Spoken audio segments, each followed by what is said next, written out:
एक राजा के दरबार में ब्राह्मण भोज का आयोजन किया गया। 56 भोग महल के खुले आंगन में बनवाए गए। उसी वक्त अनजाने में एक हादसा हो गया। खुले में पक रही रसोई के ऊपर से एक चील अपने पंजे में जिंदा सांप दबोचकर निकल रही थी।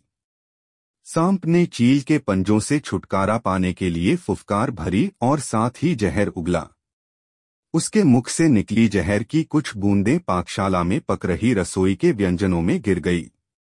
जहरीले भोजन के खाने से सभी ब्राह्मण काल के गाल में समा गए।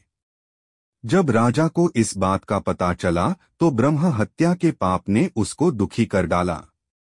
ऐसे में सबसे ज्यादा मुश्किल खड़ी हो गई यमराज के लिए कि आखिर इस पाप का भागी कौन है और ब्रह्म हत्या के पाप के लिए किसको दंड दिया जाए।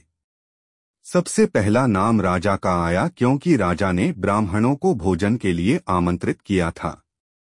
यमराज के मन में दूसरा नाम आया रसोइये का, जिसने ब्राह्मणों लिए महाप्रसाद तैयार किया था। तीसरा ख्याल चील का आया, जो सांप को पकड़कर ले जा रही थी। सबसे अंत में यमराज ने सांप के पाप पर विचार किया। लंबे समय तक यमराज अनिर्णय की स्थिति में रहे कि आखिर ब्रह्म हत्या का दंड किसको दिया जाए। घटना के थोड़े समय बाद कुछ ब्राह्मण राजा से मिलने के लिए उसके महल में जा रहे थे। ब्राह्मणों ने एक महिला से महल का रास्ता पूछ लिया।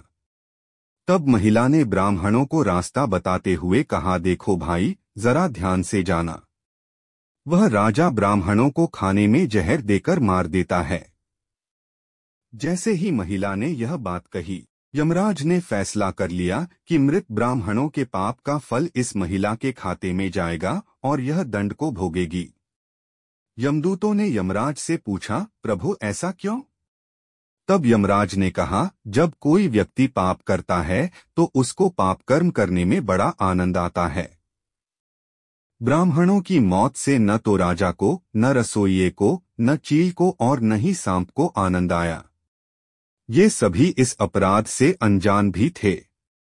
महापाप की इस दुर्घटना का इस महिला ने जोर शोर से बखान कर जरूर मजा लिया, इसलिए ब्रह्महत्या का यह पाप इसके खाते में जाएगा।